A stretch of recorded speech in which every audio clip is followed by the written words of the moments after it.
Hello, and welcome to California State University at Long Beach. My name is F. King Alexander. As the president of the university, it gives me great pleasure to introduce what will be the first of many forums focused on the problems and conditions affecting our veterans. Here at Cal State Long Beach, our College of Health and Human Services has formed a department to promote the intellectual discussion of veterans affairs. This department is called Veterans University. Veterans University is a collaborative effort between California State University Long Beach, our next door neighbors at the Veterans Administration Healthcare Center, and the Orthotics and Prosthetics Department at California State University Dominguez Hills. These three institutions offer expert knowledge and research, dedicated health and educational programs, and impressive resources for current and newly returning veterans. Our program today is called Innovative Interventions, Mental Health Care for Veterans and Families. This 2-hour virtual conference focuses on one of the toughest challenges our young veterans face, combat-related mental health problems such as post-traumatic stress disorder. Each of our presenters is an expert within his or her respective mental health field. Each will address the challenges and successes within their programs.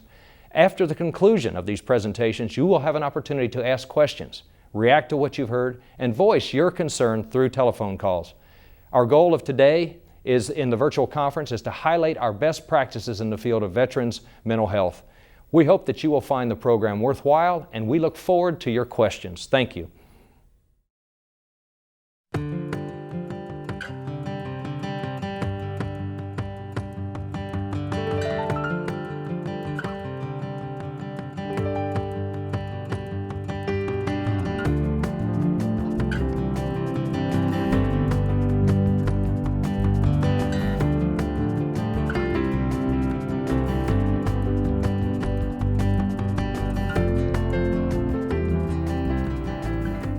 Hello and welcome to Innovative Interventions, Mental Health Care for Veterans and Families.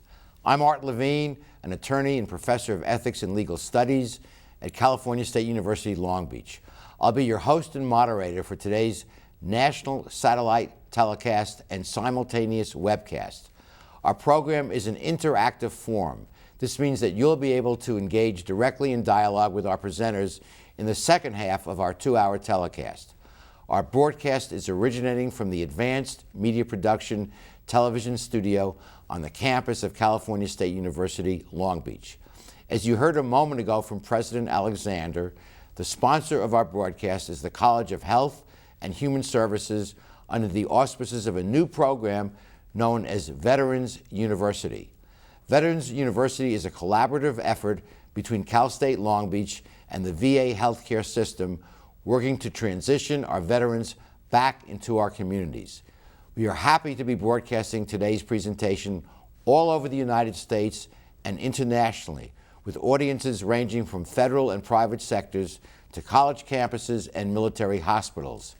Through our discussions today, we hope to raise the level of awareness of mental health care for veterans and initiate a national discussion of how to better serve our soldiers, sailors, airmen, and Marines in the area of mental health. At the end of the conference, please look for our website with archived information about our presenters and their blogs. In the first portion of our program, we will feature expert presenters with information from the fields of mental health research and clinical treatment.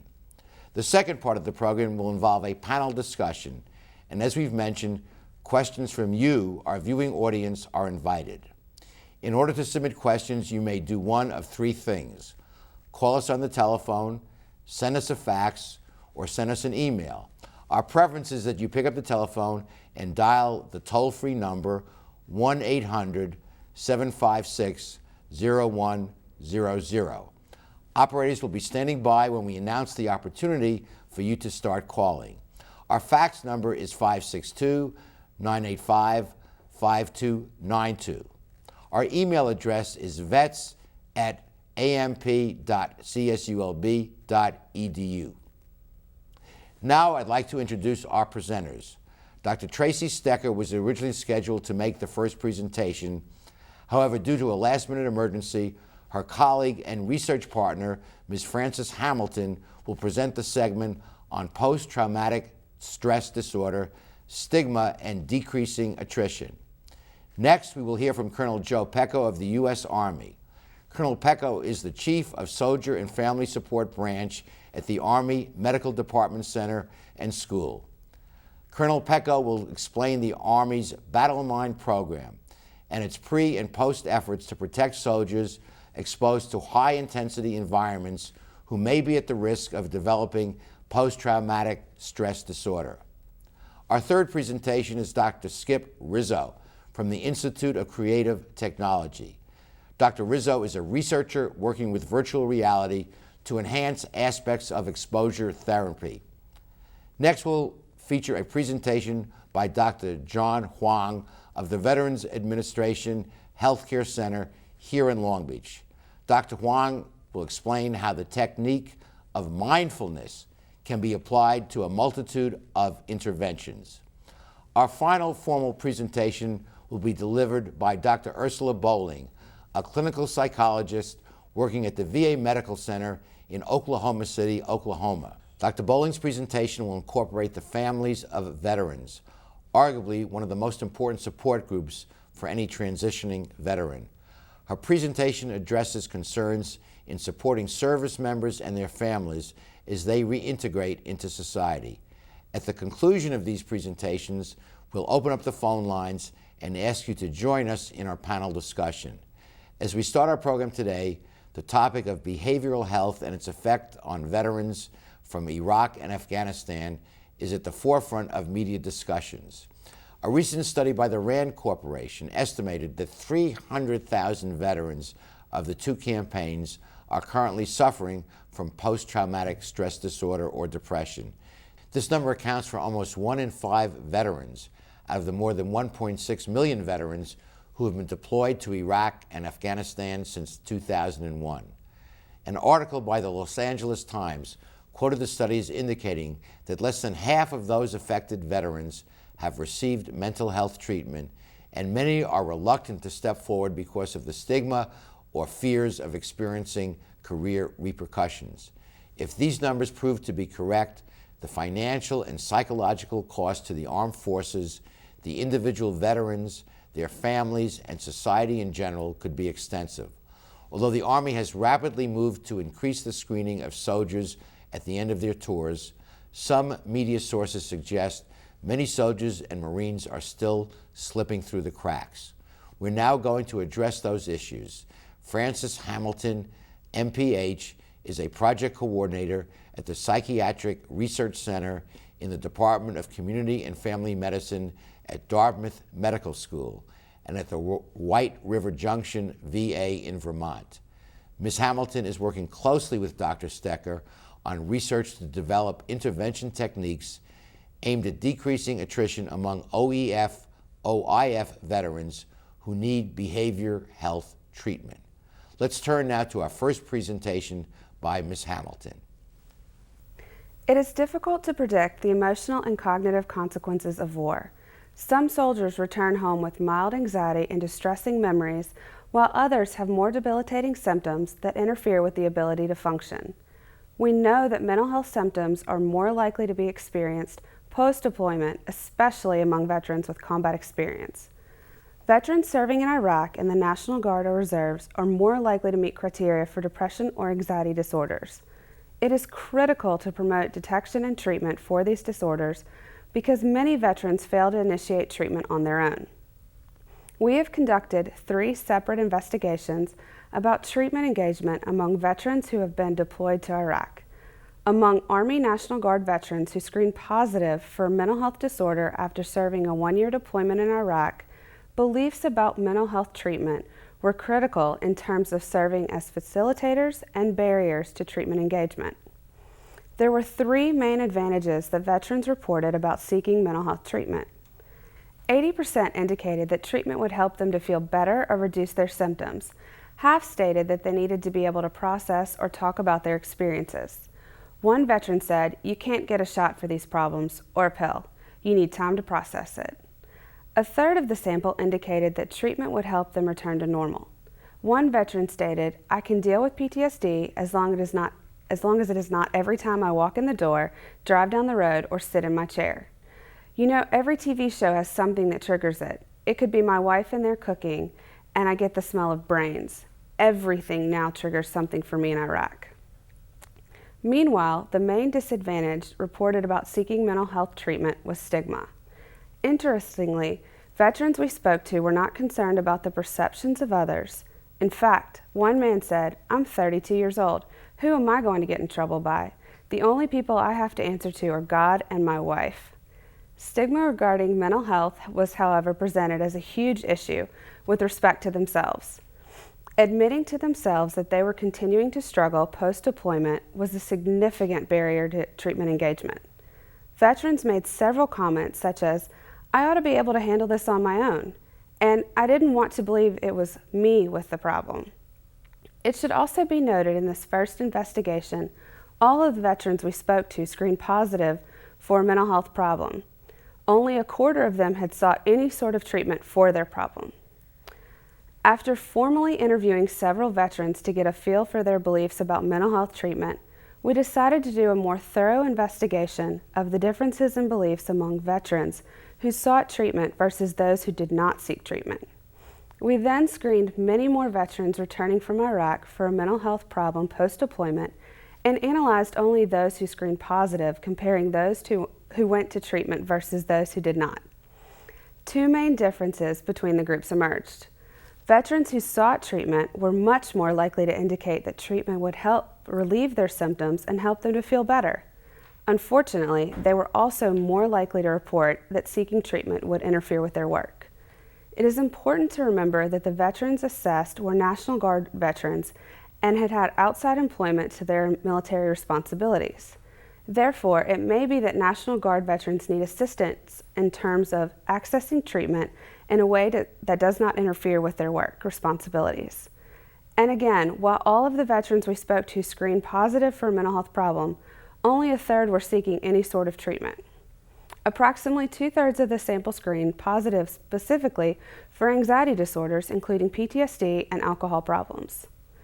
Since we now have a good understanding of how veterans with mental health problems think about mental health treatment, we are working on helping those who screen positive for a mental health problem but have difficulty actually seeking treatment. To do this, we assess beliefs about treatment and try to talk through those beliefs. We are focusing on beliefs about treatment because we have found that beliefs about things predict how a person will behave. For example, if someone believes that smoking is lethal, that person will be less likely to smoke than someone who believes that smoking will not kill them. By the same token, someone may believe that talking about their problems helps them to feel better, whereas someone else may feel very bad if anyone else knew that they had a problem. An example about seeking mental health treatment that we often hear is that treatment means that you can't handle problems on your own and that seeking help means you are weak. In this case, we explore with the individual the degree to which they believe this thought is true and try to modify the belief to be healthier. Depending on how that individual perceives the world, we might talk about friendships and how having support is often helpful. We might also explore the idea that we learn as we grow and every opportunity for growth could be explored using multiple options at their disposal. Further, we might discuss the idea that it is often when we believe we are at our weakest that we truly begin to understand our own strength. One veteran we spoke to talked about his need to be able to sleep again. He associated sleeping with an attack that happened on their compound around 4 a.m. that woke everyone and killed 4 soldiers. For him, nighttime became associated with anxiety. He kept telling himself that he needed to sleep and would get frustrated and therefore use alcohol to help him relax. Using alcohol in and of itself might be fine as long as it doesn't become problematic, but some deeper issues of trauma were also present for him. He had been on a convoy where an IED exploded and killed the person sitting next to him. There was intense survivor guilt and confusion associated with this event that could not be overcome by alcohol or a sleeping medication. Therefore, we talked about his beliefs about talking through his traumatic experiences in treatment, and he was able to modify his beliefs enough that he became more open to treatment options. Feedback about this intervention has been very positive. We are testing it now to see how effective it is at helping veterans who need treatment actually get into treatment. We believe the step of talking about the decision to seek treatment is critical and all too often missed. Two main reasons this is missed is due to time and expertise. Family members are often the first people to identify problems, but it can be difficult for family to know who to go to for help or even how. Physicians are often first to diagnose problems, yet they do not tend to have an hour or more to extensively go through the decision-making process. Mental health specialists are actually ideal to do this process, yet by the time someone sees a mental health specialist, they have had to work through the decision by themselves. Often, this decision can become painstaking and symptoms severe by the time the person gets in for treatment. Because of our early successes being able to talk to National Guard veterans about the decision to seek treatment, we are hopeful this is something the DoD and VA may contemplate incorporating into the system for OEF/OIF veterans. Thank you, Ms. Hamilton. With the stigma of PTSD treatment being such a critical issue, the Army provides numerous active and passive opportunities for soldiers to receive assistance. Next, we will hear from Colonel Joe Pecco about the Army's Battle Mind program. Colonel Pecco is currently assigned to the Army Medical Department Center and School as the Chief of the Soldier and Family Support Branch and Director of the Army Fayetteville State University Master in Social Work program. Aside from establishing the Army's first Master of Social Work program, his Battle Mind initiative is creating a paradigm shift in how behavioral health training is provided to our diverse populations. Let's hear about the Army's Battle Mind program. Hello, my name is Colonel Joe Pecco, and I am a social work officer assigned as the Chief of Behavioral Health Training at the Army Medical Department's Center and School. Within the Army, one of our major behavioral health initiatives is the Battle Mind training system. And whether you are a DoD, VA, faith-based, or a civilian mental health practitioner, you will want to learn more about the resources available through this resiliency-based program. By way of introduction, the Battle Mind program was first developed by the Walter Reed Army Institute of Research as a result of data compiled from their land combat study. This study represents the first rigorous investigation of mental health and well-being of service members currently involved in sustained combat operations during wartime. Findings from the land combat study provide a unique glimpse into the psychological impact of war on our nation's service members. This study has revealed a substantial personal and societal toll in terms of PTSD and related occupational and family impairment. The findings highlighted the need for the development and implementation of innovative strategies for acute and early intervention, prevention, and optimal delivery of care. Battle Mind training is an example of one such innovative strategy. The term Battle Mind is used to describe the warrior's inner strength to face fear and adversity during combat with courage, and speaks to the individual's resilience, which permits the warrior to maintain or return to previous levels of well-being and functioning.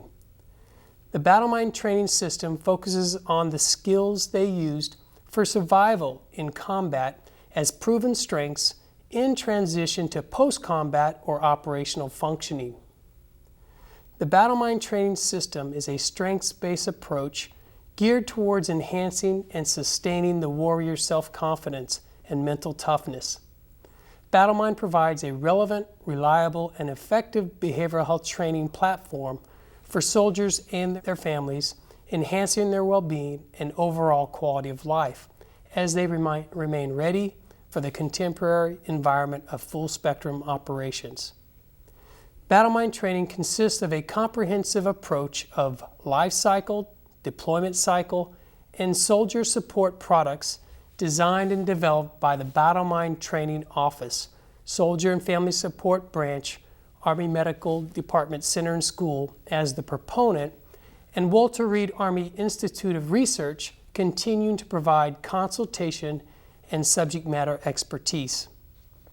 Battle Mind Life Cycle Training speaks to the soldier's military career life cycle and institutionalizes Battle Mind principles and concepts into the U.S. Army training and education system.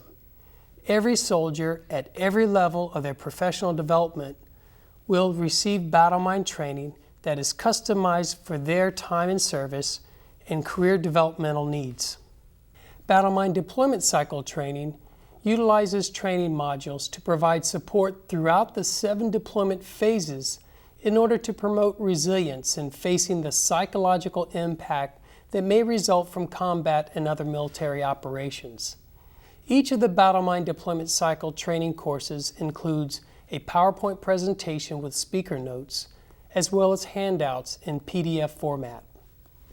Battle mind soldier support training captures the unique populations and subjects that life cycle and deployment cycle modules do not. Training in this category will provide training to extended support systems, including specialized populations such as our warrior transition units and military families. The objectives of the battle mind training are preparing warriors mentally and emotionally for what to expect in combat and in a combat environment, assisting warriors who have completed a deployment in making a successful transition back home, preparing warriors with the skills to assist their battle buddy to transition home, and then preparing the warriors psychologically for their next deployment. The battle mind team realizes that you can't help soldier warriors in a vacuum. You must educate and train and assist family members as well.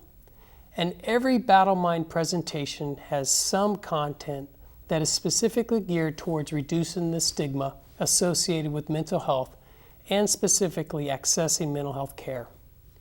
What makes the battle mind training so effective? First off, it is evidence-based. As was already mentioned, battle mind training is built on the findings from the land combat study. There is no speculation about what the soldiers are going through. The training is based on what they tell us they are going through by participating in the land combat study.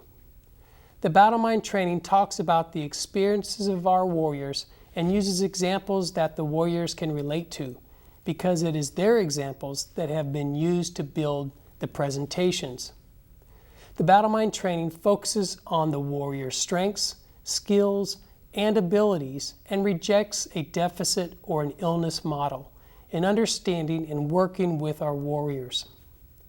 The battle mind training focuses on helping the individual to develop skills and is not made up of just educational information. The battle mind training helps to explain what certain reactions mean so that participants can clear up misunderstandings about what is going on. For example, the warrior's common initial reaction to withdrawal upon returning from deployment is their attempt to deal with what they are feeling and does not mean that they are rejecting their loved ones. They need time, they need space, support, and understanding. The battle mind training is team-based and ideally done in small groups with those who have been through the deployment with them. As the warrior participates in the training, it is often hard to hear that you may have some difficulties adjusting. After all, I'm fine, I'm okay. But when told that you need to learn this so that you can watch out for your buddy, it's easier for that soldier to be receptive and to integrate the information being provided. There's a tight bond between individuals who have deployed together, and they will do all they can to assist each other. Finally, the battle mind training is action-focused, meaning that the presenter will give the participants suggested actions to help guide their behavior. There have been very positive reactions to the battle mind training by the participants, but we wanted to do outcomes research to see if the program was truly making a difference. Walter Reed Army Institute of Research conducted a battle mind training evaluation study that was designed to determine the effectiveness of post-deployment battle mind training. The research project used 2 brigade combat teams from 2 separate Army installations. The survey instrument measured mental health difficulties, care utilization, and satisfaction. The participants were surveyed before and immediately after training. Also, there were follow-up surveys at 3 and 9 months post-training. As is indicated on the slide, The intervention comparison groups included one group that received small group battle mind training in groups of about 30. The second group received the same post-deployment battle mind training, but in large groups of 100 or more. And the third group received more of a generic stress education training that was also given in groups of 100 or more. The preliminary data is based on 2,039 soldier surveys and controlling for company-level effects, pre-intervention symptom scores, exposure to deployment-related events, the unit type, gender, and rank. The findings demonstrated that in terms of satisfaction, usefulness of training, and finding it relevant, small group battle mind consistently scored higher than the other two intervention groups, and the large group battle mind consistently scored higher than the traditional stress training class. But even more significant in the findings was that soldiers with high levels of exposure to combat who received battle mind training reported reduced post-traumatic stress symptoms, less sleep problems, and reported minimal perceived stigma associated with mental health problems. Remember what I mentioned earlier, that every battle mind training addresses the issue of stigma in some manner. These same soldiers reported that they felt their unit supported them by allowing them the training.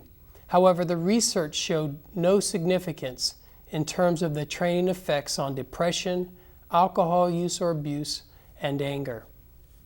During the most recent mental health assessment that was conducted by Walter Reed Army Research in Iraq and Afghanistan during 2007, the troops were asked if they had received the pre-deployment battle mind training. Remember, the other study focused on post-deployment training. Those who attended the pre-deployment training reported they were more prepared for what to expect during the deployment, and they also reported fewer mental health problems, as is depicted on this slide. So preliminary data supports the value of battle mind training, and we are continuing to expand and improve the battle mind resources. As clinicians, please know that many of the training modules discussed today are available to you at our brand new website. For review and download of our training products, please go to www.battlemind.army.mil. M-I-L. In conclusion, I want to share about how battle mind is consistent with our Army values. We soldier warriors are taught that we take care of our own. We maintain loyalty to our battle buddies who have the courage to get help with their needs. Soldier warriors are important. Their total health is important, and taking care of them is part of the warrior ethos. In our Soldier's Creed, we declare that no one will be left behind. Every warrior and their families are a key part of mission success. This is why there is strong, and then there is Army strong, and Army family strong. Thank you. Thank you, Colonel Pecco. With components of battle mind focused on the hardening of the mind prior to combat, let's look at therapy used for post-combat mental stress issues. Our next presentation will be delivered by Dr. Skip Rizzo from his Institute of Creative Technology facility in Marina del Rey, California. Dr. Rizzo conducts research on the design, development, and evaluation of virtual reality systems used during exposure therapy. Here now is Dr. Rizzo on videotape from the Institute of Creative Technology. Hi, my name is Skip Rizzo. I'm a clinical psychologist at the University of Southern California's Institute for Creative Technologies, and today we're going to show you our application using virtual reality for PTSD exposure therapy. We call this virtual Iraq.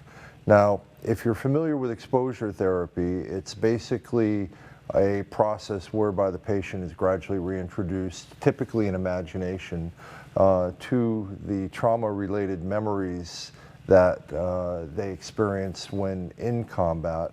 And this therapy has probably the best documentation for clinical efficacy based on a report last fall from the National Academy of Science comparing it with other forms of therapy, What we do with virtual reality, though, is that we don't rely on the unseen world of imagination. We actually put a person in a simulation very gradually of a trauma-relevant environment, and that's what I'm going to show today.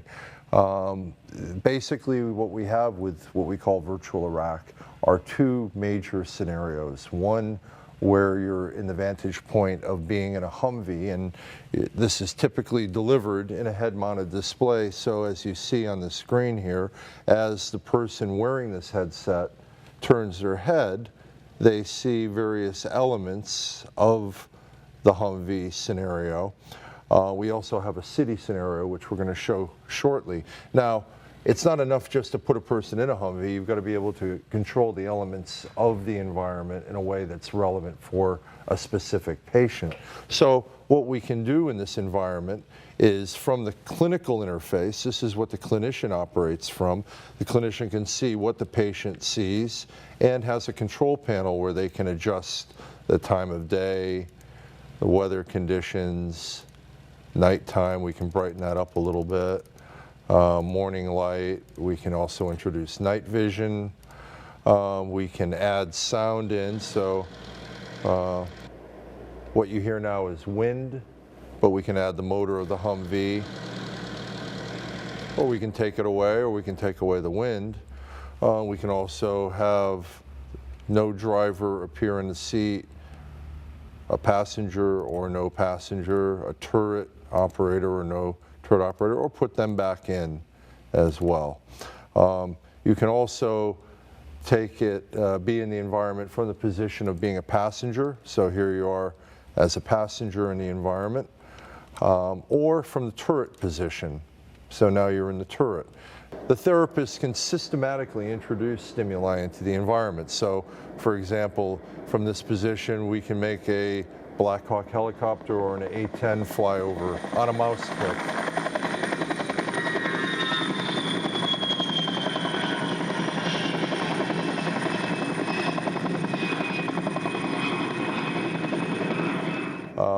You navigate in the environment. You actually drive the Humvee by using a gamepad.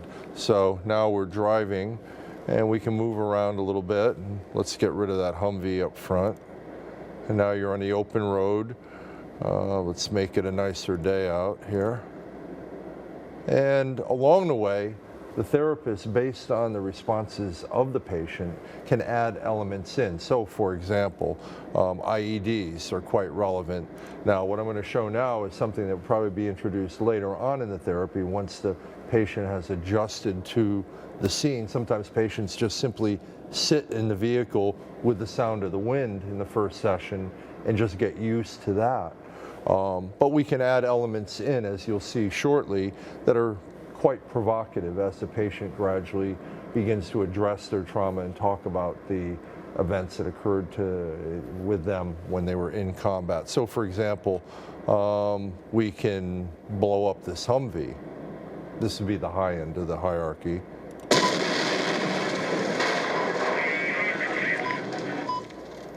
And we can also introduce IEDs.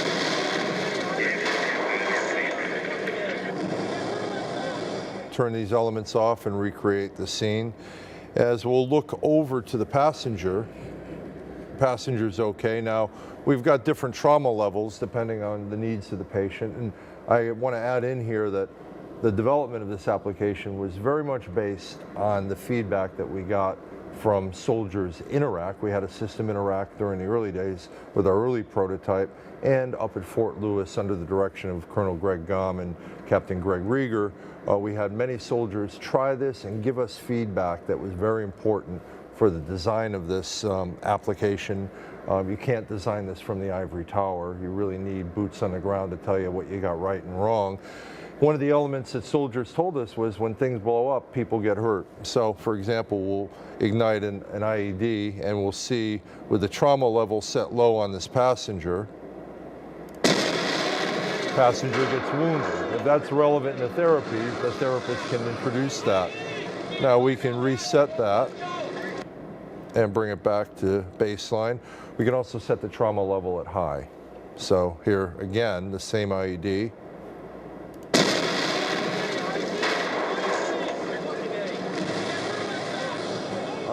We can also introduce various sounds as you're driving down the road. Explosions, AK-47s as opposed to M4s, mortars.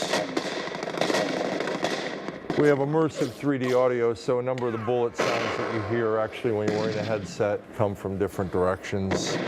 We can also have various things happen in the environment where a character may appear and start attacking.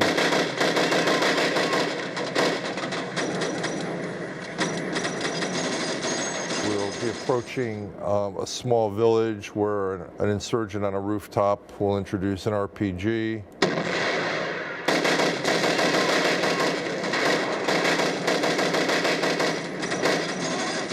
We can set the scenario so that it's like driving through Arizona for a very beginning level of exposure, or we can make things happen that introduce battlefield elements more provocatively. And I'll introduce some of that now as we approach a bridge where there'll be an insurgent attack. These soldiers scramble for cover, and the insurgent is on the bridge. And so as you can see, we can gradually ramp up the stimulus elements based on the needs of the patient. The key element here is that the therapist is doing what a therapist does well, and that is conduct therapy. This is not an automated treatment, it's not a self-help treatment. Let's turn that off.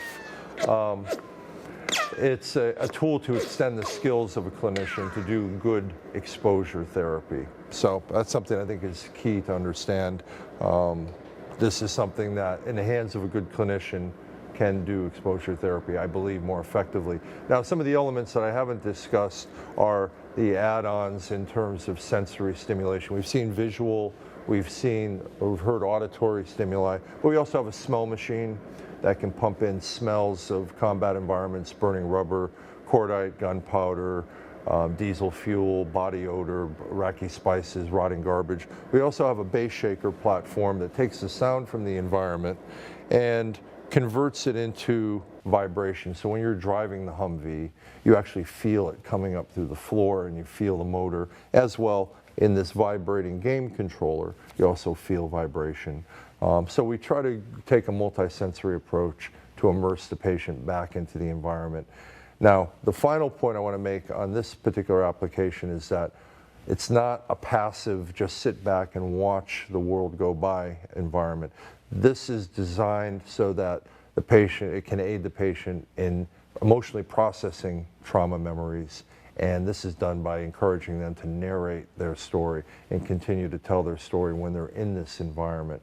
When patients initially come in, they may tell a very flat, cognitive, just the facts kind of story. We were driving down the road and a Humvee in front of us blew up and one guy died.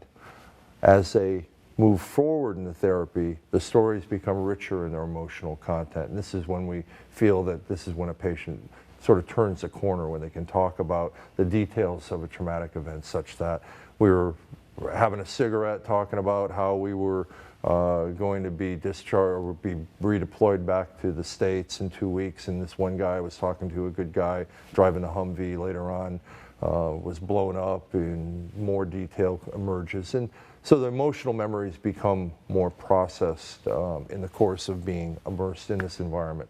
A lot of times folks, they don't know that much about exposure therapy, may think it's kind of cruel to put a person back in an environment like this. But what's been found from the literature thus far to date is that if you do it in a thoughtful, well-trained, sensitive manner, you can do it in a gradual fashion at a pace that the patient can handle, and we can begin to support the extinction or habituation process on which exposure therapy is based. We also have a city scenario that we use where the person navigates through the city in similar fashion to driving the Humvee, except in this case, instead of using the gamepad, we actually have a replica weapon here and a very low-cost thumb controller so that the person navigates through the virtual environment by using the thumb controller and steering their movements with the head-mounted display. This was actually based on user feedback from soldiers that had returned from Iraq that had tried the initial scenario with the gamepad and said it just wasn't natural, it was distracting. I would never walk in this environment without my weapon. So we got this mock-up and put this on, and it seems to be much more natural.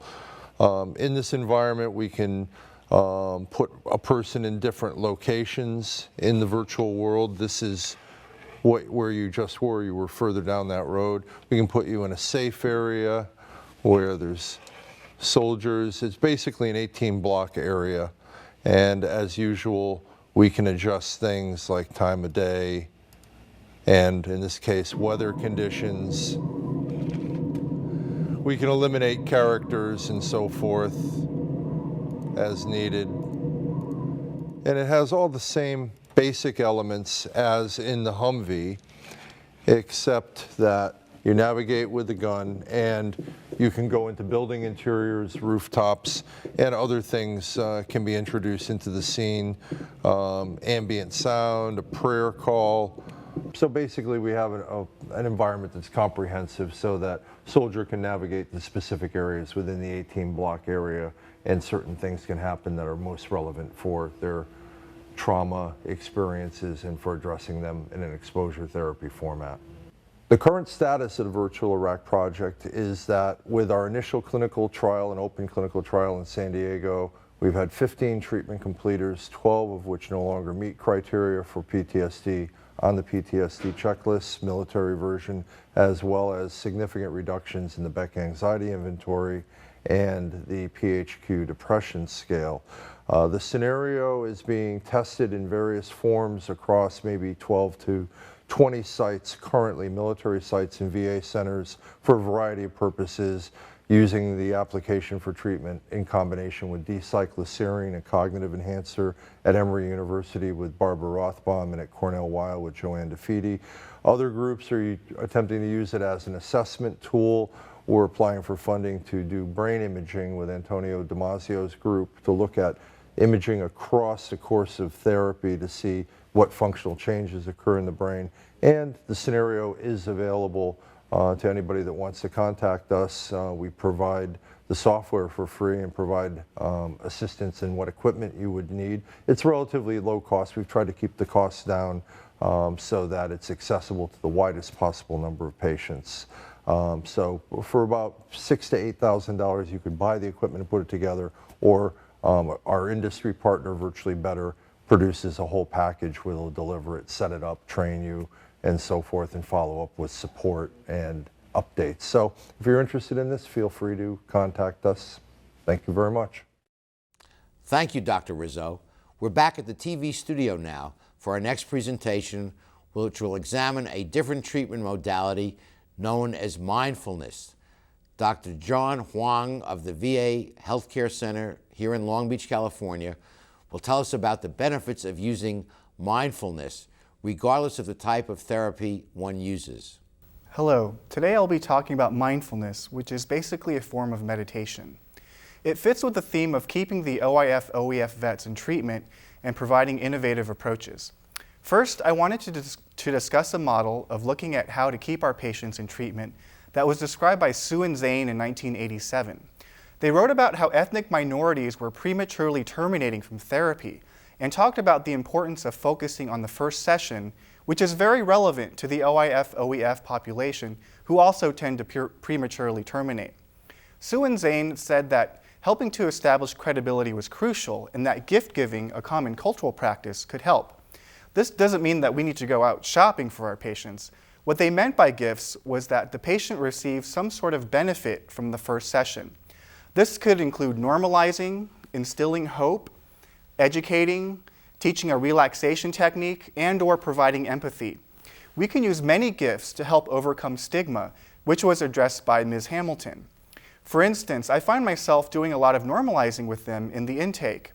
Some of the ways I do so is by telling them about how we get about 50 new consults a month for our OIF-OEF PTSD clinic, and that PTSD is a normal reaction to an abnormal stress. Mindfulness is another way of giving a gift to the patients. It is based on Buddhist meditation, and it is over 2,500 years old. But it does not involve having to ascribe to the religion. The basic description of mindfulness is that it consists of three main components: being in the present moment, with an accepting attitude, and full awareness. I usually contrast this to mindlessness, and not too long ago, I heard about a book that came out called Mindless Eating. And I can relate in that I've sat on the couch watching TV, eating potato chips, and before I know it, I've eaten the whole bag and hardly tasted any of them. This is the opposite of mindfulness. If I were mindfully eating, I'd be tasting each one fully in the moment with full awareness. Mindfulness has gained popularity recently, and there is much research on it. In a literature review by Wallace and Shapiro, they cited studies that found that teaching patients mindfulness reduced anxiety, was associated with decreased anger and higher positive affect and self-esteem. It also enhanced immunological and physiological functioning in cancer patients, and increased sleep quality, which is very important when addressing PTSD. Mindfulness has been incorporated into treatments like acceptance and commitment therapy, dialectical behavior therapy, mindfulness-based cognitive therapy, and mindfulness-based stress reduction. Acceptance and commitment therapy has been recently sanctioned by the VA as an effective treatment, and they're starting to conduct nationwide trainings. So keep your eyes out for that if you're affiliated with the VA. The research has shown that these treatments are effective in reducing anxiety, depression, anger, opiate abuse, and help with chronic pain, and dialectical behavior therapy has been effective in reducing suicidal behavior and treating borderline personality disorder. Now, it is very difficult to talk about mindfulness without actually doing some of this. So because this is a video broadcast, it makes practicing it a little bit more challenging, but here's what I'd like to do. Just for a minute or two, I can give you an example of a shortened version of a mindfulness exercise. What I would like for you to do is just apply those three components: being in the present moment, with an accepting attitude, and full awareness for the next 2 minutes. Often we use the breath as a way of anchoring into the present moment. So just be aware of your breathing as you're listening to me speak. Using your full awareness to focus, the acceptance part comes in when you notice distractions. They could be thoughts, emotions, sounds, or sensations. When they come up, just notice them and go back to your breath. And you could have thoughts of, do I really want to do this? Or I feel kind of silly. Or it could be sounds or people that distract you from focusing on your breath. Just notice it and go back to the breath.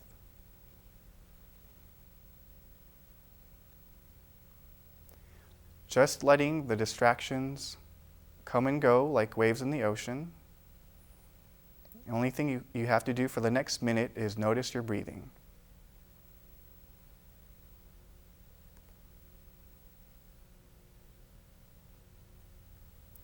There may be feelings of fatigue or boredom or maybe excitement, and whatever comes up, just let it be there. Keep bringing your awareness to your breath.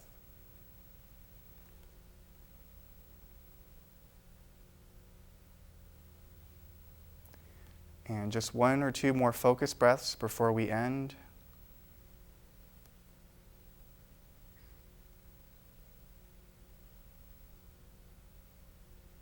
Okay, and we're done with the exercise, which was just a short example of how I use mindfulness with patients. It's not a perfect example because we're using a video broadcast, and in session, we usually do it in silence for at least 5 minutes. One of the ways to teach this to patients is that I conduct a mindfulness and PTSD group, where we devote the majority of the group time to practicing the techniques. We have gone as long as 35 minutes of silent meditation. We have a core group of about 8 to 10 regulars, and the group has been growing. We started about 2 years ago with just 1 or 2 patients, and the group consists mostly of Vietnam vets, but we have a couple of World War II guys and an OIF guy who has become a regular. Part of getting patients to buy into mindfulness and joining a group like that involves a little bit of teaching about what it is and getting them to practice a little in session to see if they can feel the benefits from it. The way in which I introduce mindfulness to a patient is as follows. During the first session, whether individual or group, I first teach a deep breathing technique, which is technically more relaxation than mindfulness, but it is often easier to notice the relaxation response that occurs with deep breathing. It also helps them associate the breath with calming and settling down. This tends to build credibility because it's a gift that I give them early on. Part of the process involves selling the technique to them, telling them that it only takes 15 seconds and that they can do it anywhere, anytime, and that lots of vets really enjoy this technique. Then we do the breathing together and we discuss it.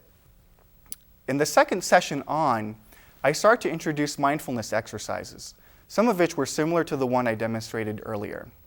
I usually start with about 5 minutes of practice at the end of session.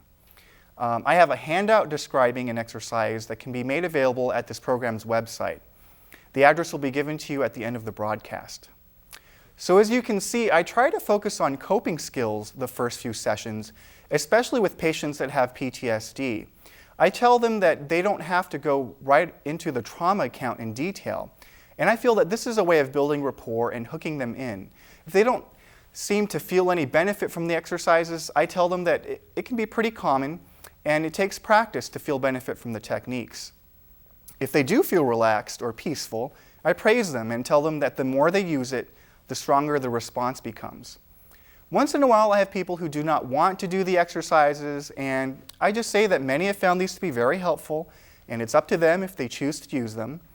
With these folks, sometimes I discuss the principles of mindfulness without calling it mindfulness. For example, I may talk about the benefits of acceptance and being in the present moment. Practicing mindfulness meditation isn't always for everybody, and acceptance on the therapist's part is very important as well. Acceptance is something that we must also cultivate. For any therapist wanting to use mindfulness with patients, I strongly encourage them to regularly practice on their own. This way you can understand the nuances experientially and also be able to speak about mindfulness with confidence. This is also important for our self-care. It can help relieve stress and help us function more effectively. I have been practicing mindfulness for about 15 years and really believe in its benefits because of personal experience. I practice twice a day, but do not have a time requirement. Sometimes I have to get to work and just meditate for a minute. But it's part of my routine already. On weekends, I usually have more time and can meditate for longer, say 20 or 30 minutes or so. But I don't tell myself that I have to meditate for half an hour twice a day because that can be very discouraging. And I share this with patients too in order to encourage them to have their own practice. Many therapists also emphasize the importance of us being mindful in session. Sometimes if we're tired and we have a patient that's bringing up countertransference in us, it is important to be able to be aware of those feelings and still cultivate compassion while using that information in session. In fact, there is research to support that mindfulness can make us better therapists. One study taught meditation to therapists in training. Compared to a control group of therapists, the meditating therapists had better treatment outcomes with their inpatients on the symptom checklist 90. Another study found that teaching mindfulness to medical students increased their empathy. So there are many benefits of mindfulness, and there are also many applications. The acceptance component is important because part of it involves being able to tolerate uncomfortable or difficult feelings. This fits nicely with what Dr. Rizzo is doing with the virtual reality exposure. Teaching a vet mindfulness can help them practice the ability to tolerate difficult feelings and help them get through the exposure sessions. Related to this is the mindfulness emphasis on non-attachment. During the mindfulness exercise we did earlier, many of you may have noticed that our thoughts tend to come and go a lot. As we practice more, we can see how thoughts are not reality. For example, I can think of a hot stack of pancakes and maple syrup in my head, my mouth could be watering, but that doesn't mean there are actually pancakes in front of me. Similarly, I teach patients how we can have thoughts that we can act as if they are real, such as thinking, I'm in danger, or no one can be trusted. But that doesn't mean that those thoughts are necessarily true. When meditating, we see the mind is thinking all the time, and thoughts are ephemeral. Being less attached to our thoughts helps us decrease the suffering we put ourselves through. This can also be helpful in addressing some of Ms. Hamilton's work in that the vet can be encouraged to be less attached to their stigmatizing beliefs. So in conclusion, I've discussed the topic of mindfulness as an innovative intervention and a way of keeping the vets in treatment. I went over some exercises with you all, and you can try them at home, and I'll post more information on this program's website. I will include this slide on recommended readings, and there's a great book called Pieces Every Step by Thich Nhat Hanh. It's an enjoyable, easy read and very short. In order to use mindfulness with patients, I highly recommend going to a training or retreat, and I'll also list a number of organizations that do trainings on the website. Thank you very much, and I hope you gained something from this that can help you with your vets and your practice. Thank you, Dr. Wang. A reminder to our viewers, we have one more formal presentation. After this final presentation, we're going to open up the phone lines and take your calls during our panel discussion. So if there's an issue you'd like to have our panel address, or you have a concern about something you've heard so far, please get ready to give us a call. Now for our final presentation, Dr. Ursula Bowling will tell us about the impact of post-traumatic stress disorder on families and how clinical therapy can address the range of issues confronting families when trying to reintegrate a veteran returning from combat. At the end of the day, it's the families that have to pull together and deal with the consequences of PTSD or depression. Dr. Bowling is a clinical psychologist in the Family Mental Health Program at the Oklahoma City VA Medical Center. She is also a clinical assistant professor at the University of Oklahoma Health Sciences Center. Dr. Bowling has recently completed a treatment manual entitled Operation Enduring Families, which focuses on adjustment issues of returning veterans and their families. Dr. Bowling will conclude our formal presentations today by offering information you can access on the Veterans University blog site, which will be available tomorrow. We'll talk more about the blog site after this presentation. Hello, my name is Dr. Ursula Bowling. I am a psychologist in the Family Mental Health Program at the Oklahoma City VA Medical Center, where I provide couples and family therapy to veterans and their families.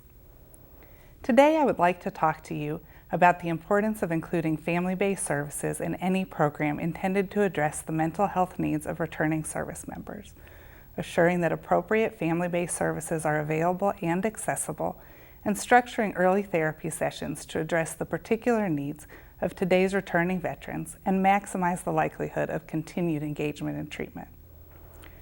Family issues are particularly important for OIF/OEF veterans. Some of the men and women fighting in Iraq and Afghanistan are older than service members in previous wars, and about half of the service members are from National Guard and Reserve units. As a result, today's returning service members are more likely to be married and have children living in the home. And when an individual joins the military, in a very real sense, his or her family joins as well.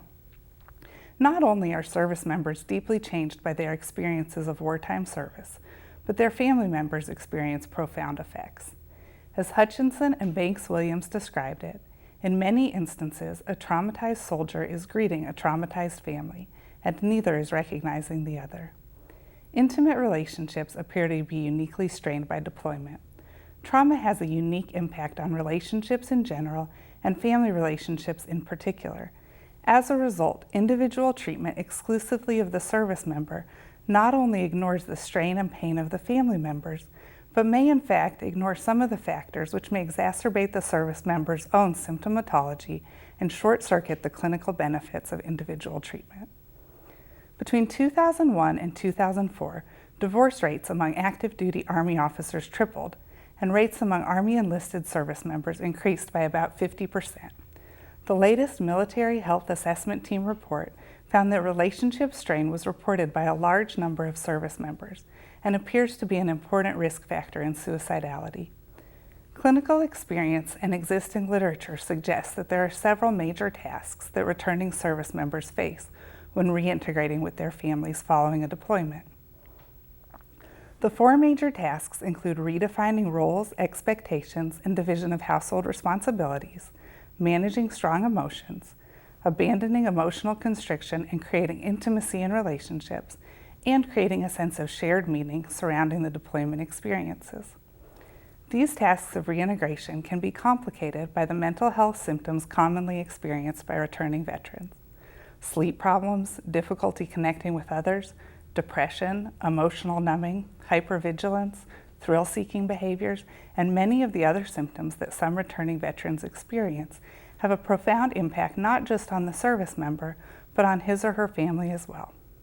Not only can family-based services assist the veteran and his or her family with tackling the tasks of reintegration, family-based services have the potential to assist the veteran in treating his or her individual mental health issues. Educating service members and their families about typical reactions to combat and normalizing their experiences can be helpful in the reintegration process. As we have heard from Ms. Hamilton, combating mental health stigma and working through service members' efforts to deny their need for treatment are critical in successfully reintegrating our soldiers into their communities and their families. Furthermore, for many service members, providing services focused on supporting the entire family can reduce some of the stigma associated with obtaining mental health care. Providing services focused on supporting the entire family can sometimes make it easier for service members to seek support and treatment, especially if it can be framed as something they can do to help their family in managing post-deployment adjustment. This can move the focus of treatment from treating a disorder of the individual to supporting the entire family and can therefore be less stigmatizing. Oftentimes, service members may be reluctant to seek help for themselves, but willing to come in for services if they believe it will benefit their spouse or children. Finally, research has consistently found that social and family relationships are significant protective factors in reducing the risk of developing mental illness, so it makes sense that mental health providers would devote resources to nurturing those relationships. Providers should work to assure that appropriate family-based services are available for returning veterans and their families. First, when developing family services, it is important to consider referral sources and work to develop collaborative relationships with the natural helpers in your community. Collaboration with veteran service agencies, military personnel, Guard and Reserve units, religious leaders, community organizations, law enforcement, local employers, EAP programs, and other community agencies can go a long way towards expanding your referral base and making sure that those in need of your services are aware of them. This is particularly important for engaging Guard and Reserve service members who often live away from military bases and are less aware of the services available to them. Many returning National Guard and Reserve troops live in rural communities. Providers should work to develop creative ways to provide access to services in these communities. These may include training local community leaders, traveling to rural communities, internet-based services, providing day-long workshops rather than weekly sessions, or using telemedicine. Second, it is important to consider the accessibility of the clinic services. Providers have a number of options for increasing service accessibility. You can ensure that there's a direct phone number that the veteran can call to receive a quick response from the provider or clinic who sees him or her. For example, the Lifeguard program at the Little Rock VA has found significant success in providing a phone line for veterans that is answered directly without reference to the VA. Clinical experience also indicates that when working with this population, it is particularly important that first sessions be scheduled as quickly as possible and that long waiting lists are avoided. You should also consider the location where services are provided. Providing services at a neutral location outside the typical mental health unit on base or outside the VA can often make the experience of arriving for services less frightening or stigmatizing.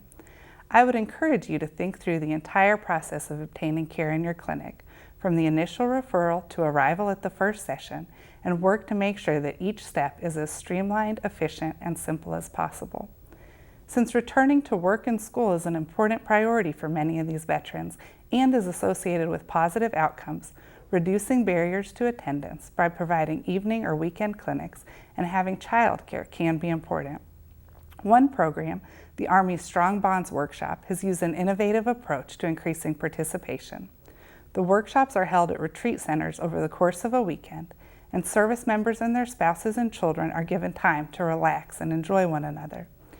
Even if a weekend retreat is not feasible in your setting, consider ways to pair clinical services with enjoyable activities, refreshments, or other things that make the experience more pleasant. These activities can be framed as ways your clinic is showing support and gratitude for all that the service members and their families have done for our country. Finally, when considering the accessibility of services, the experience and knowledge base of providers is an important consideration. Providers should develop a familiarity with military culture and with the wars in Iraq and Afghanistan in particular. In addition, understanding the military's language surrounding deployment and mental health issues can help simplify and improve communication regarding treatment. For example, Colonel Pecco's battle mind training is required by all members of the Army deploying to OIF/OEF and is available to their spouses.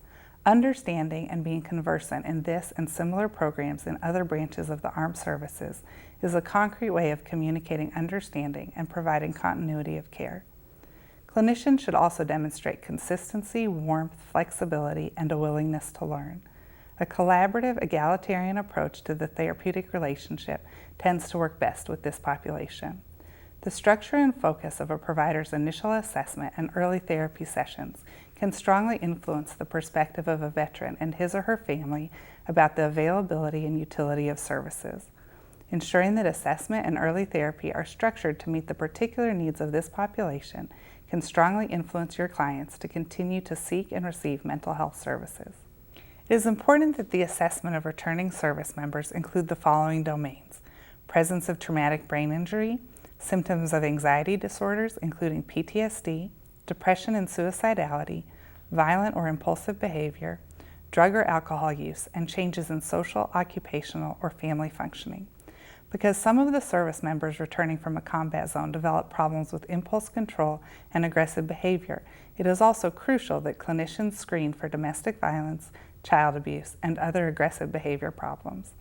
While conjoint family and couples therapy may at times be useful in dealing with these issues, it is contraindicated in the presence of serious interpersonal violence and/or substance abuse. Therefore, it is important that providers assess clients for the presence of these behaviors and refer clients for more appropriate specialized services when family or couples therapy would be inappropriate. Research indicates that there are several risk and protective factors that impact the ability of families to deal with the stressors associated with military service. Protective factors include flexible gender roles, the use of active coping strategies, and the presence of community and social supports. Risk factors, on the other hand, consist of families lacking social support, young or newly married families, and families with other stressors are all at an increased risk for mental health issues and relationship distress. Psychologists should remain attuned to these risk and protective factors when conducting assessments and work to nurture protective factors whenever possible. While assessment is necessary to ensure that the patient and their family are appropriate for family services, providers should always try to limit initial paperwork. If the veteran has completed paperwork in other clinics or if remote data is available, read these records to avoid duplicating questions that have been previously asked, as this is a major source of frustration for returning service members. Again, if the domains that we have discussed have already been assessed in other clinics, it is not necessary to repeat them. The focus of the initial sessions should be on normalizing the family's experience, providing readily accessible symptom relief, instilling hope, developing an understanding of the family's goals, and explaining how your services or programs can help to meet those goals. Providers who work with couples and families typically have been trained in focusing on identifying the pathology in the couple's relationship. In working with this population, it is far more effective to begin with a strengths-based approach. The men and women who have served in the military over the last several years have dealt with incredible obstacles and challenges. The fact that their families are still together and seeking support is a testimony to their strength and resilience. Providers focusing upon these strengths, rather than upon the couple's or family's pathology, will find greater success in meeting their client's mental health needs. It is also helpful to frame services to these families as meeting a developmental need.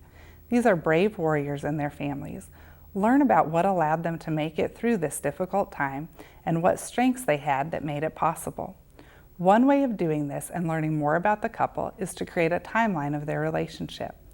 Begin by asking questions regarding how they met, when they married, when the service member joined the military, the dates of the deployments, the birth of children, and other key events in their lives. This can be a valuable assessment tool and can help to normalize the difficulties that the couple are experiencing.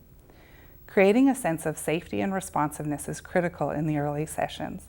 Don't assume that patients know what to expect.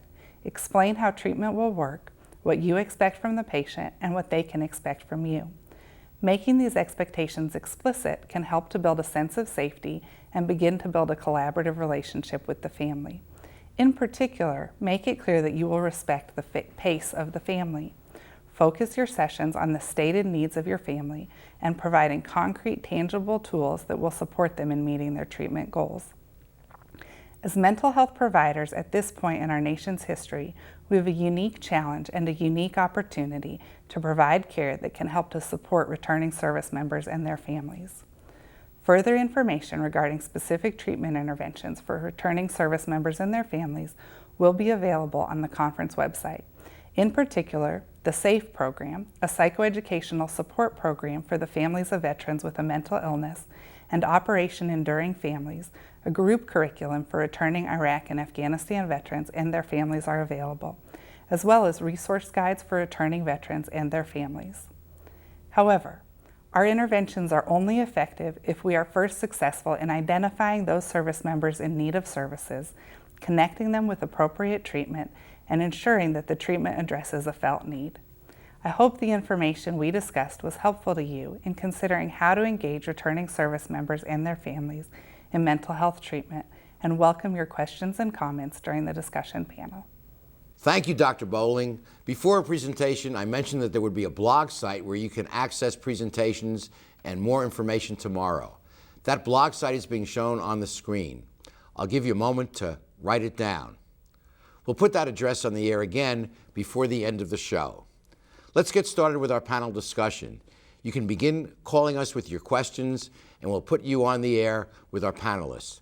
That toll-free number again is 1-800-756-0100. We've been joined on the panel by Dr. Scott Johnston of the United States Navy Medical Center in San Diego. Commander Johnston holds a PhD in clinical psychology. His studies include fitness for duty evaluations, operational psychology methodology, child and family issues, and forensic psychology.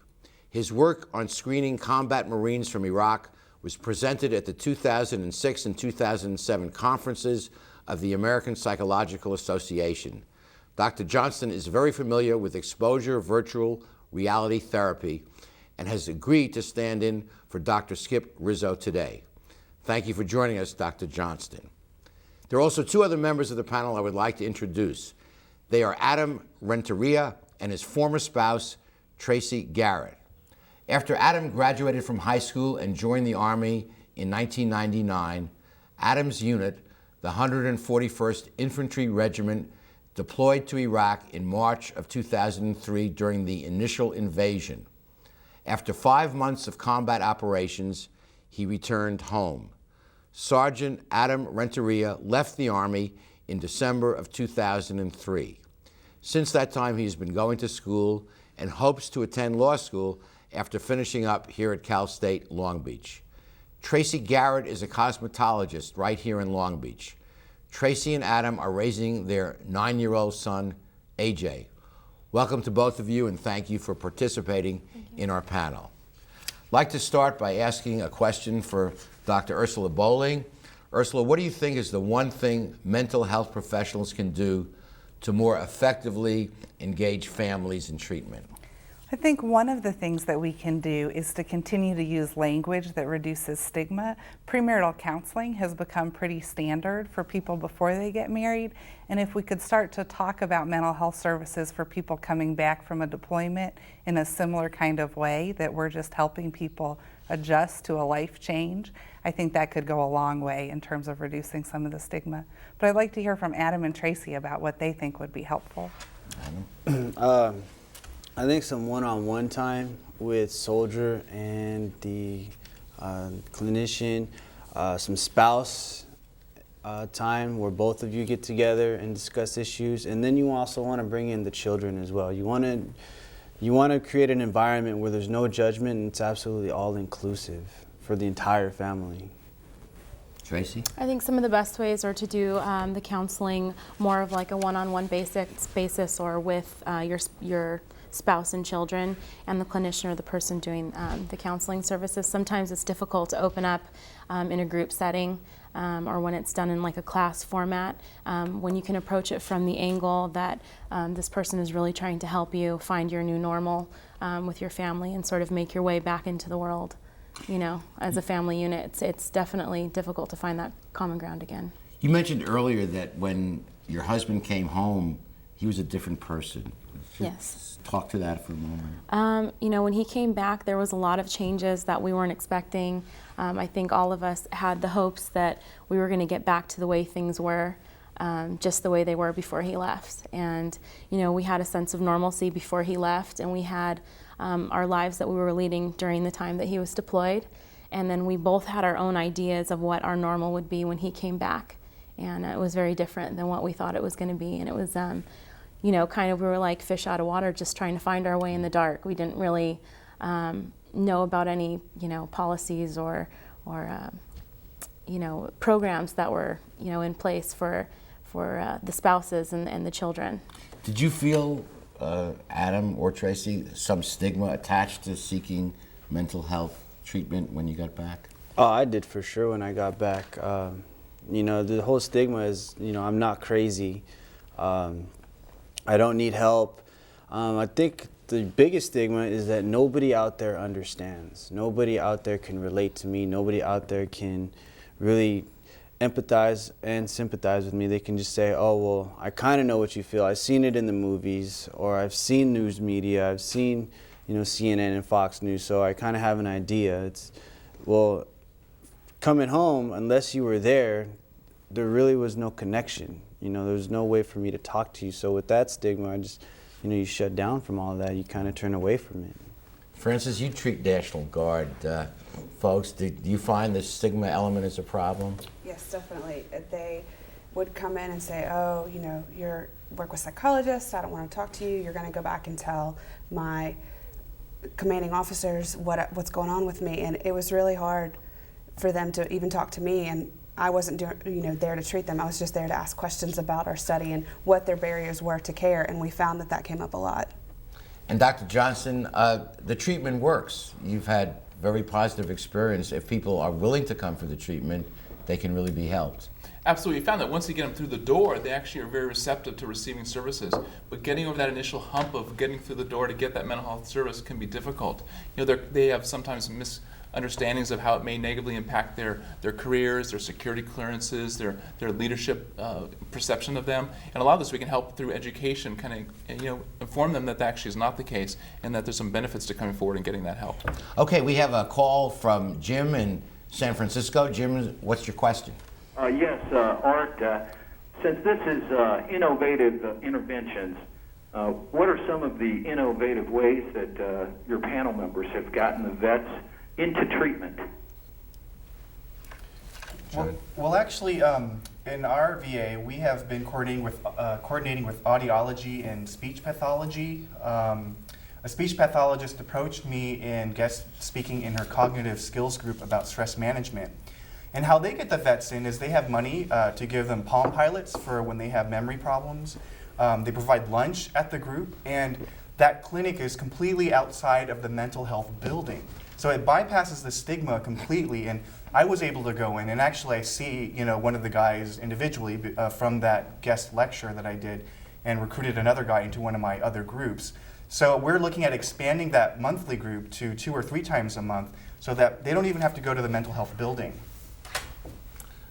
Colonel, part of your profession is to prepare men and women for combat and reduce the incidence of mental stress. How does that play into what we've been talking about? Well, it's the pre-deployment aspect of helping someone prepare for what they're going to experience. And what we found through our research is that by actually helping them to see, feel, hear, smell what they're going to experience before they go, it actually does psychologically prepare them better for what they're going to experience, as was demonstrated with our one pre-deployment training research project that we did. So that might have been helpful to someone like Adam if he had received that before going over. I assume you did not. Bits and pieces. Before I went over, it was all about training, all about how are we going to destroy the enemy? How are we going to stay alive? You know, we'll worry about when we get home, if we make it home. You know, that was a big thing, you know, going into Iraq, is you never knew if you were going to come home, so you didn't prepare for it. You know, you prepared for actually combat going into these operations. So mental stress was the least of your worries. Yeah, you just wanted to survive. We just wanted to go there and come back. You know, we'll cross that bridge when we come to it. And the military is really trying some new innovative strategies regarding those kinds of issues. We're forward deployed much more than we ever have been in past wars. It used to be that you would send someone back to get mental health treatment. Now the mental health provider is right there with the units, and they can be on patrol, be at the post, and talk with people and help them deal with it before it becomes a problem. And I understand that Command Authority, and particularly the Secretary of Defense, has been very proactive in encouraging the troops to get help. Absolutely, everyone needs to get on board with it, all the way up and down the chain of command. And is that a difference? You've been in the military for 22 years, Colonel. Is that a shifting in attitude of the military? Most definitely. It is hopefully a paradigm shift for the military, that it actually takes courage to get help. And we try to look at someone like Audie Murphy, one of the greatest war heroes of World War II, and say, was he a weak individual? No, he was very strong, but he suffered from terrible PTSD. Yeah. And so, it took courage for him to get help, and it's something that he had to deal with through his life, but he was able to do that. And so we are trying to say that it's important that you do get help. Dr. Wang, you treat right next door at our VA hospital in Long Beach returning veterans. What's your experience with them, and are they receptive to treatment, and does it help? Well, I think kind of what Colonel Pecco was saying is that I have guys, some active duty guys that do come in, and part of it is along with the battle line system in terms of doing it for your buddy. So I had a guy come in who has soldiers under his command. He's like, well, I'm checking out treatment for them because I know I might need it myself, but I also see other guys who could use this, and they are the best outreach source. We do outreach at some of the post-deployment health reassessments, get very few people in that way, but when I talk to some of my patients and they're saying they're pulling their buddies in, they're telling about what we have, and they do get some benefit, yes. That's great. We have another question. Gloria in San Pedro. Gloria, what's your question? I have a question in regards to preparing the parents for when their soldiers come home from battle. What can the parents do to ease the transition for the soldiers? Parents. There's a lot of things that parents can do, and on the blog afterwards there'll be a whole list of resources that you can look at, but a few simple things are just to try to keep as much of a routine and kind of structure as the ways things were before, setting up some of those same kind of things, and also giving the returning service member time. Don't expect that they're going to be ready to be super engaged in big family things or a lot of activities. Some people may be, but for a lot of people it takes some time to get re-engaged in family relationships. And so allowing for that time and talking explicitly about what kinds of things are we expecting as a family can be helpful. A simple thing in terms of family gatherings is allowing the returning service member to drive in their own car so they can leave if they need to. I know that doesn't sound like a big thing, but that can really help people to be able to come to stuff and be calmer and have a better time when they're there. Commander, the family is very important because as we see here, the impact of someone's service is not just on the person, but on those close to them. Absolutely. So are steps being made to include the family in the treatment modalities? Yes, we found that initially we were focusing on the warrior, and that was of course important, but it's really within a whole family system. And you really miss part of the people that are being affected by the combat and the experience they go through. And so it's very crucial as we have these pre-deployment and post-deployment briefings for the active duty, we also have equal ones for the family members to bring in, and also for the children to come in and talk as well, because they're going through a different experience as well. One of the problems that's been identified is keeping veterans in therapy, and they become aware of this, but for a variety of reasons they don't continue with it. What can be done to improve the retention rate of veterans in therapy? Any of you that care to comment? Well, I do family therapy, so obviously I'm a little biased, but I would say focusing your treatment on what people are saying they want help for. So if people are coming in about family issues, have your treatment be focused on family issues. If people are coming in because PTSD is creating academic problems, then helping with study skills is a good idea, but focus the treatment on what people are saying they want help on with. Okay, we have another caller, Carla from Grand Junction. Carla, go ahead with your question. Thank you for taking my call. I have a question. Have you found that these programs have helped with reducing the need for using medications? Wow, great question. I'll take that. As far as medication is concerned, in these programs, as long as these programs are consistent and they're not just, oh, well, let's set up an appointment now, set up an appointment here and there, and they maintain some sort of level of consistency, I think they can be, more effective than direct medication.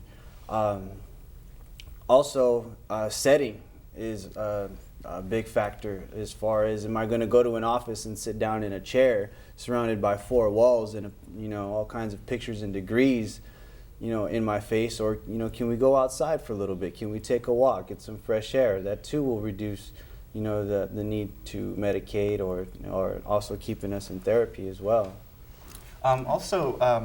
I do find that I do a mindfulness and relaxation group. One of the guys in there with chronic pain says that sometimes those exercises is better than his morphine. And mindfulness does help some of the guys with sleep as well, so I would think that that would reduce their sleep meds. Okay, we have another question from the state of Virginia, and Sharon's on the line. What's your question? Hi, I had a question. Can you hear me? Sure. Okay. For Colonel Pecco, about the battle mine videos that are shown to the returning veterans. Is it possible to view one of the videos or a number of the videos to just be aware of what the veterans are seeing, maybe give some support to them? Yes, ma'am. If you go to the website that was talked about on my presentation, as well as will be on the blog, you'll find that the videos are available. You can download them, and so you can look at them. And you can look at the presentations that are being done. On the current website that you go to, it will say Battle Mine Training 1, Battle Mine Training 2, and those are the presentations. And the videos are linked directly to the Battle Mine Training 2 presentation.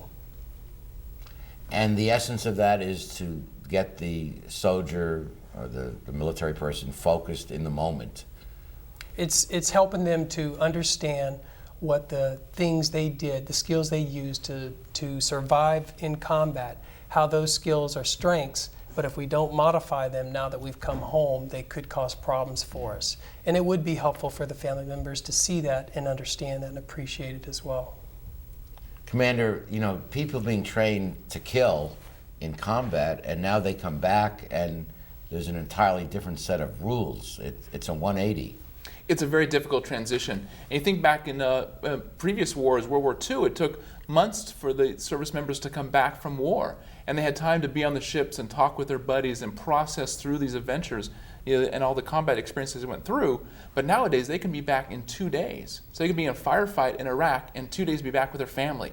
It is very, very difficult for anybody to make that transition that quickly. Adam, was that your experience with a total disconnect between the rules over there and the rules back home? I still go through that now, and this is 4 years later. You know, just being institutionalized into that lifestyle. You know, I went in when I was 18 years old. I got out when I was 22. And I'm still, you know, thinking in terms of being a soldier, you know, thinking in terms of the Uniform Code of Military Justice as opposed to civilian law. Especially for me, when I got out, I went straight into college. And going from an environment where I'm surrounded by infantry soldiers to surrounded by, you know, young kids, it was very difficult for me to break away from that institutionalized way of thinking. Tracy, how long were you married before Adam was deployed? What was that, about a year and a half, 2 years? 3 years. Yeah. Like that. So you got to know each other pretty well, but then, as you said earlier, he was different when he came back. Yeah, he was very different. Much different. How do we handle that? I mean, there's no right or wrong here. Well, what we really have to do, and I think all of our programs are doing it, is really validate the soldier's experience and understand that the person will be different, but that this could be a temporary transition process. You know, and that it's also okay to be Right. changed and be different, and that is normal and okay. The other thing I would say is Adam and all the people who served learned a particular set of skills to be able to be good warriors, and that's what Battle Mind is all about, is that they can also learn skills for being effective at being back home. Should Battle Mind and other programs be given to the spouses so that people like Tracy become more aware of what their spouse, and it could be male or female, is going through when they are back home? Actually, Art, they are being provided to spouses now. And in fact, at the website that I mentioned, you can go there and you can actually download the pre-deployment spouse training and the post-deployment. And these are really geared towards either the spouse receiving this by themselves or with the soldier present, or you really can generalize the information to other family members if you would like. And we are now using that within our community resources. They're offering these presentations to the spouses. I personally did these presentations when I was stationed at Fort Bragg, and it was very well received by the family members. And not only does it validate the soldier's experience, they validate the spouse's experience for all that the spouse went through and accomplished during the deployment as well. And that's an important issue. I think it would have been very helpful to have a skill set to understand, you know, what he went through. We really had no idea. The way we viewed his deployment was so different. You know, I viewed it, excuse me, as how am I going to run a household and take care of a child and, you know, maintain a job and finish school by myself, away from my family and stuff like that. So, you know, had I learned skills to help deal with that, I think that would have helped with depression too. A couple of the things that we do, we have a family support group, which is just for the family members to come in and get some education. And one of the things that I like to say to the vets and their families in session is that to normalize it, it's like the military is another culture. It's like, you know, moving here from another country, there's different ways of doing things. And one of the things is that in the military, there's less concern about how someone feels. You need to get something done. You yell at them, you curse at them, and you get it done. Well, the different priority in civilian culture is that feelings really matter with your spouse. I mean, you can get something done, you know, very efficiently, but if you hurt their feelings, you know, that's a different priority that gets hurt. We have another caller, Bill from Texas. What's your question, Bill? Yes, this is for Tracy, and I'm really wondering what she found to be some of the greatest challenges that she experienced when Adam came back home. I think my biggest challenge was just thinking in my head that things were going to be, you know, one specific way, and we were just going to pick up right where we left off and be a happy family. And what I found was the most difficult thing was that, you know, when I wanted to go to the grocery store and you know, leave our son with him, you know, our son didn't know who his father was. wasn't as familiar, with his dad, and that was difficult for me. I wanted to get back to just the way we were, and pick up just where we left off, and it's just not that way. And that must have been really frustrating, for Adam to have to deal with that, and knowing that we were able to manage while he was gone. It's shocking to me that in just 5 months of combat operations, this dramatic change can take place. You can only imagine the depth of the experiences that must have gone in this rather short period of time. I think also what made it seem like a lifetime is, with Adam being in combat infantry, every time the phone rang, every time there was a knock on the door, I was terrified that they were coming to tell me that he was dead. And you think about it, civilians get PTSD from just one event, one car accident or one hurricane, but combat, 5 months of combat, depending on how much there is, there could be a lot of traumatic events there. The thing about combat is that you're submersed into it. There's no escaping, there's no getting out. You go to sleep every night in a hole that you dig yourself, knowing that you may not come out of that hole. And you develop that as your lifestyle. And it's not just one engagement, 2 hours and then we're done. It's a lifestyle change, and you learn to survive in that way of life. So whether it be 2 days or 5 months or 12 months. And some of the smaller things about him coming home were just like, at 6 o'clock at night, there's a program that I like to watch on TV. And he's like, well, I just got back from, fighting a war overseas. I want to watch what I want to watch. Well, what are we having for dinner? Well, I had this in mind. And it's like, wait a second, I didn't have to answer to anybody for 5 months I ran the show. And now it's all of a sudden, you're getting to know your husband again and, your family again. And it's really interesting, the small things, how they have such a profound effect on your view about everything. It's pretty clear that we put men and women, young men and women, in harm's way, and it impacts them in the way we've seen. We really owe them and their families the very best in treatment and assistance when they return. Mm-hmm. And it's encouraging to hear some of these programs that are doing that. What do you think we can do? What's the next move? What can we do to go beyond the things that we're currently doing? Where does the future lie for? Well, one of the things that the VA is doing is they're having more peer counseling, and like Adam was saying, hearing it from another vet who was there. There's a peer center where they've actually done some trips to Indiana and to like Mammoth, Big Bear, out in nature, but they also do some group counseling. The peer counselors have been trained, and I've heard really good things about that from the patients I work with. Also, another issue, collaboration between the VA and the Defense Department. We have representatives here of the Veterans Administration and, of course, the military. Do we need more collaboration between these two giant departments? Absolutely. It's been a difficult issue that we've been dealing with, because it used to be very separate organizations, and someone would leave a very intense experience in the military, and then here's your local VA number, give them a call. And there was no real transition there. And that transition is very crucial in kind of continuity of care across the two agencies. So now you're seeing a much larger collaboration. I just came from Hawaii, and over there at Tripler Army Hospital, they have an integration there with the VA right on site. So it's a very seamless transition. We have a model for that in Long Beach. We have a seamless educational system between the K-12 to City College to Long Beach State, where I teach, and it really works. And I think more seamlessness between the defense and the VA would be very useful. Veterans and their family members should know that every VA now has somebody whose job it is to help to coordinate that transition and to help OIF, OEF veterans get services within the VA. And so if you call your local VA, there's a person whose job it is to help you do that. We have another question. Jill is in our nation's capital, Washington, D.C. What's your question, Jill? Hi, this is for Francis. Mm-hmm. My question is, I've heard that there's, in the media, that there's problems with the National Guard and Reserve, and they don't have the same services in the large mental health services. What's your experience? Well, when I was interviewing for the study, we found that one of the first things I was told, having not worked at the VA out of grad school, was that they had a 2-year time period, and they had been home for about 16 to 18 months when we started interviewing them. And so some of them had been in for care and some of them hadn't. And the ones that had not, we were trying to encourage them at least make contact. get your name in the system, talk to them, find out what's going on as far as what your needs might be long term.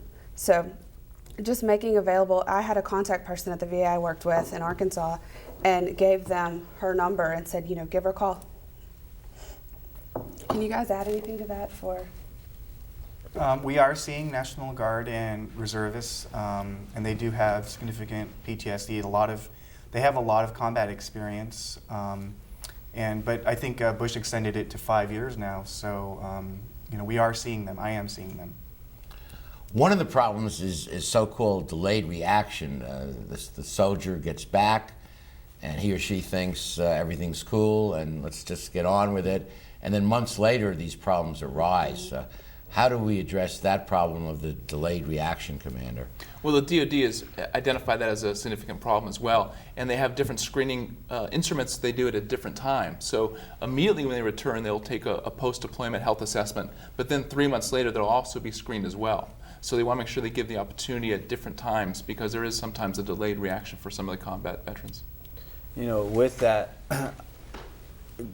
just beyond the DoD and all these departments, I think society, Americans as a whole, need to be a little bit more sensitive to that delayed reaction, because, you know, 4 years removed out of combat, and still the depictions of combat touch the soul. They go in and they stir up, you know, old memories and old feelings. And I think just as a society, we need to be a little bit more sensitive to that as far as movies. There's depictions in movies, new movies that are coming out that are, you know, I'm sorry to say, blatantly depicting U.S. soldiers getting their heads blown off. I mean, it's really uncalled for. I believe it's unnecessary to be that graphic, because you don't know who's going to go into those movies. Whereas you see a commercial now for the United States Army or the United States Marine Corps, in the Navy, in the Air Force, their commercials are motivating, they're uplifting, they make you proud to be a service member. So I think, you know, everybody, it's a collective effort, not just veterans, not just psychologists, not just the Department of Defense, but society as a whole. We need to welcome our veterans with open arms, you know, to include Hollywood and the media. I completely agree with that. Commercials. We need to check that. Tracy? No, just coming from, you're completely right about the sensitivity, and just coming from the perspective of like a returning veteran and the previous wars. How long did it take before TV shows and movies depicted what actually happened where you were? Now it's so fast that a war that we're still fighting is being portrayed on film, and guys that are just coming back, like you said, within 2 days of being in Iraq can walk into a movie theater, you know, and see something, whether it's a trailer for a coming feature or, you know, whatever. Society's so hungry to, you know, to show everything that's going on, and you're not really, you know, thinking about, you know, these are people. They're not just soldiers. These are real people. And that leads to a more broad problem. One of the problems with how we're handling this war on terrorism is that the pain is not really being shared widely in society. A very limited number of brave men and women, such as yourself, are over there fighting, and the rest of us aren't being asked to pay more taxes or do anything and just go shopping in the mall and go to these movies. So your point's well taken. We have another caller, and it's Susan in Fullerton. Susan, what's your question? Hi, thank you for taking my call. My question is for anyone on the panel. I'm wondering if social reentry is complicated by the multiple deployments that we're seeing in this military action, and if so, what should we be doing differently? Who'd like to take that? Ursula? The more deployments a person experiences, there is increased risk for PTSD and other mental health symptoms, so that's something to be sensitive about. I do think it's important in this panel that we keep in mind that the majority of people who come back from combat, even people who've had multiple deployments, do okay. It's not the easiest transition in the world, but they get settled back into their families. Actually, most people don't develop PTSD. So while it's very important that we be aware of treatment and services and those sorts of things, it's also important that we make that point clear, that most people end up doing okay. And that the more support that we can provide people, regardless of how many deployments they've had, the better their chances are. That's absolutely correct. And we also just need to be aware that with more deployments, there's more risk of those things happening. And then the issue of prevention becomes even much more crucial. So we really need to work on how can we build the resilience in our warriors that are having to go back and over multiple times. Very good. We have another caller. Ross is in Los Angeles. Ross, what's your question? Hi, thanks for taking my call. My question is for Adam, and as a returning veteran myself and dealing with the VA system as far as kind of being treated as a number, the hurry up and wait that we were used to in the military, and how did that affect your treatment, as well as how did Cal State LA or Cal State Long Beach, what role did they play in the success of your treatment and supporting you through the phases of dealing with PTSD? Ross, just for the record, you're not yet at Long Beach State, right? I will be next fall. You're at a community college now. Yes. Okay. Yes. I'll be here next fall. Absolutely phenomenal question. When I got home, Ross, I didn't go through any of the VA services because of that reason, because it was, okay, take this paper here, take that paper there, what's your social security number, hold on, wait here for an hour. So I didn't even go, I stopped. And that's when I thought I could take it on by myself. And the more as I went through college and started writing about it is what helped me. But now that, I'm, going through the 2 different schools and talking to various different people, I'm starting to see that now the VA is starting to really personalize their services. They're starting to walk you down to what office you need to go, and they're willing to call you back, and they're willing to address you by name. And I believe that's starting to help out a lot. When I came to Cal State Long Beach, the opening house a couple weeks ago, and I got linked up with the veterans representative here, I had an email within 2 days, and then he left me his phone number. Says, whenever you just want to talk about anything, go ahead and give me a call. So I gave him a call, and another buddy of mine who's working with the Salvation Army is doing the same thing. He's hand walking veterans where they need to go in this paper trail, and he's trying to recruit other veterans to do that. Veterans that are coming home, to help the new veterans coming home, walk them here, walk them there. And he actually made a few phone calls for me while I was in the office, and made it real personal. And that got me excited and motivated to go out and help out other veterans as well. John, isn't that critically important, just what Adam's saying, that the VA not be an impersonal institution, but reach out and give that personal touch? That can make all the difference. Yes, definitely. And the more that I am involved in this panel, the more I think we need to recruit more vets. I think they can speak to each other, and the other thing is, VA is a big bureaucracy, and there some things that maybe that can be changed. I know that sometimes when we do an intake with someone, if the nurse case manager does it, they have this whole list of questions that they need answered, and these mental health reminders and questionnaires. But if maybe bypassing some of that stuff, because the first session is so crucial, just to be able to talk to someone and really connect one-on-one is so important. Establishing that personal relationship is the most important first step into treatment, I think. I will say, when you've seen one VA, you've seen one. So across the country, there's a lot of variation, and unfortunately what we hear about in the media are the people who aren't getting help. But at our VA, you can come in that day and be seen by a mental health professional to talk about what you need to talk about. You just need to walk in the door. So services are available. Well, Oklahoma really tends to be a more friendly part of the country. But John, this idea of mentoring, and Adam mentioned earlier how unless the person speaking to you, put it differently, if the person speaking to you has been there, done that, gone through that experience, that can be helpful. Is some thought being given to trying to recruit veterans to mentor and help the returning veterans? Yes, like I mentioned, we have some peer counseling available. Vet centers typically are staffed by other vets, and they provide counseling.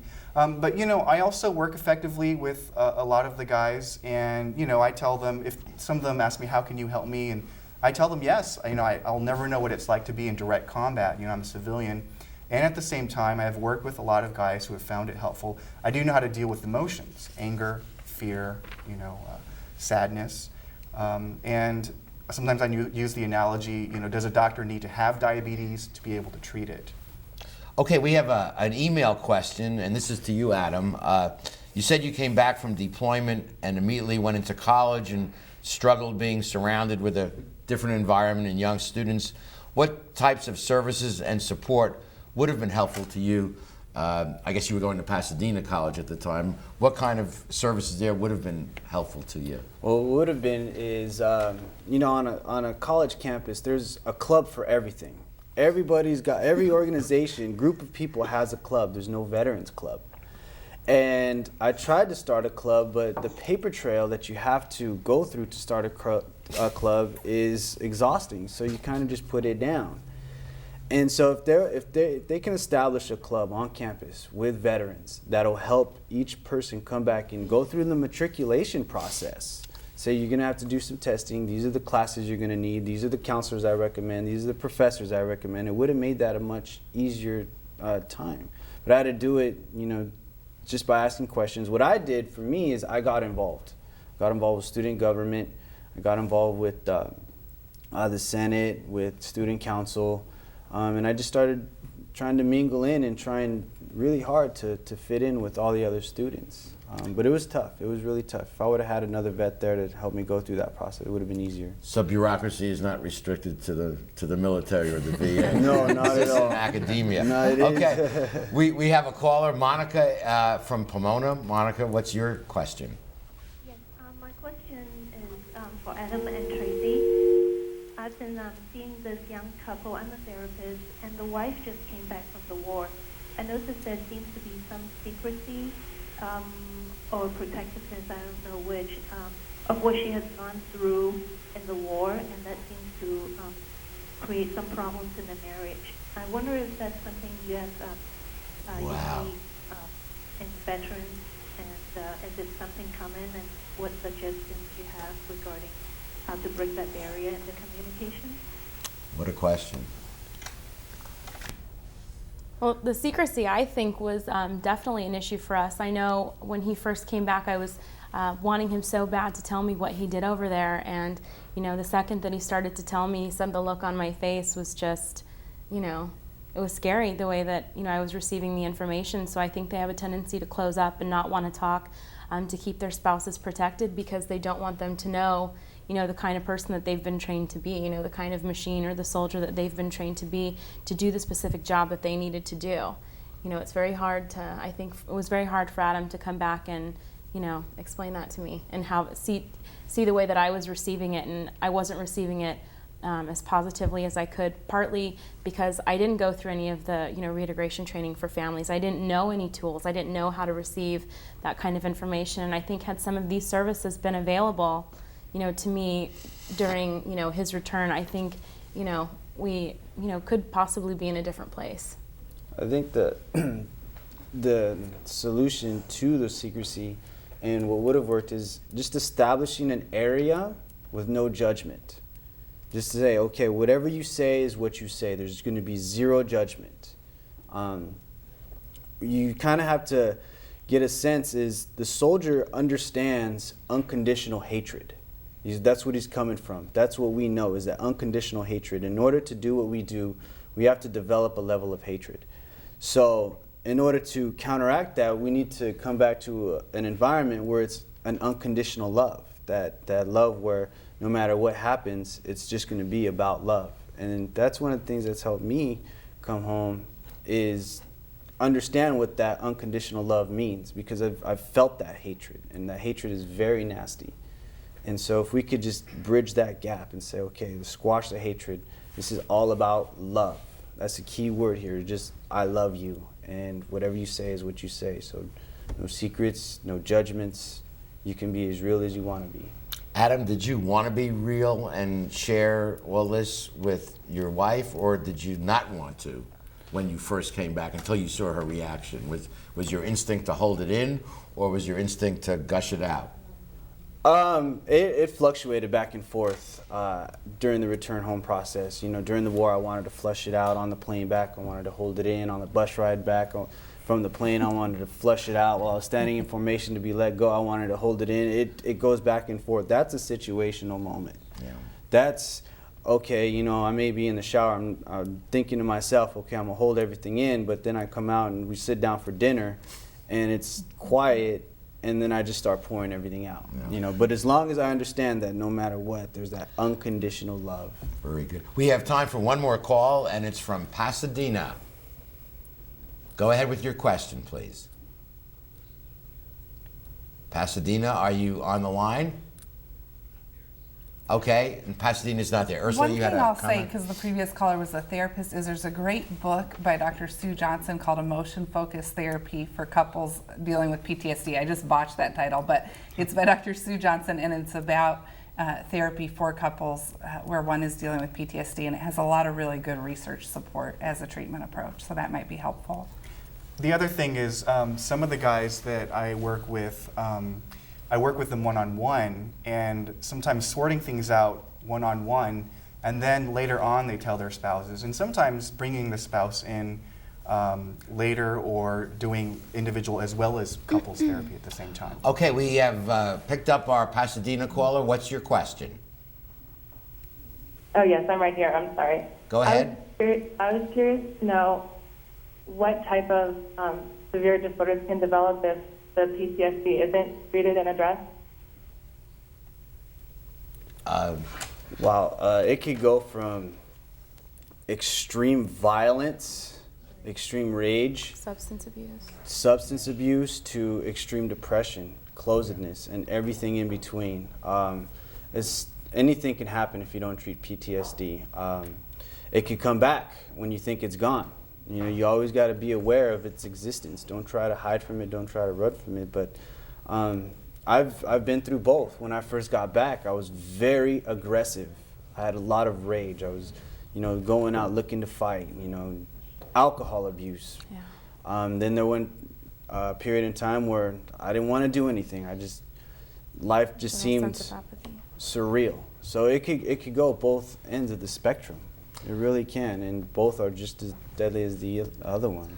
Well, we're coming to the end of this remarkable program, and certainly I think it's clear that we owe the young men and women coming back the very best in treatment and assistance after what they've done. And Adam, I know you've faced many critical situations in Iraq, and with great bravery. From the moderator standpoint, you were very brave to come here today and be as honest, and Tracy too. Thank you for doing that and for your honesty and bravery here. Thank you. And I want to thank all of the panelists for a remarkable program. It's time to conclude our program today, but we know there's a lot more to be discussed on the issue of mental health care and veterans and their families, and we invite you to continue that discussion on our blog site. As mentioned earlier in the program, the blog site will begin operating tomorrow. You'll be able to access the blog site at the URL address listed on the screen. Information from today's show, as well as articles and other items of interest, will appear on the blog site. Please drop us a line to let us know how you feel about today's program. You can write to us at the blog site or continue to use the email address listed for today's call-in questions. We want to thank our sponsors for today's program.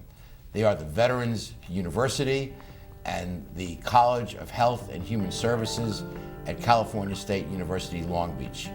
We also want to thank our presenters and our panel members, and the United States Army, the United States Navy, and the Veterans Affairs Administration. From the campus of California State University, Long Beach, and the Advanced Media Production Center television studio, this is Art Levine. It has been a real privilege for me to moderate this important webcast. Thank you so much for joining us. Good day.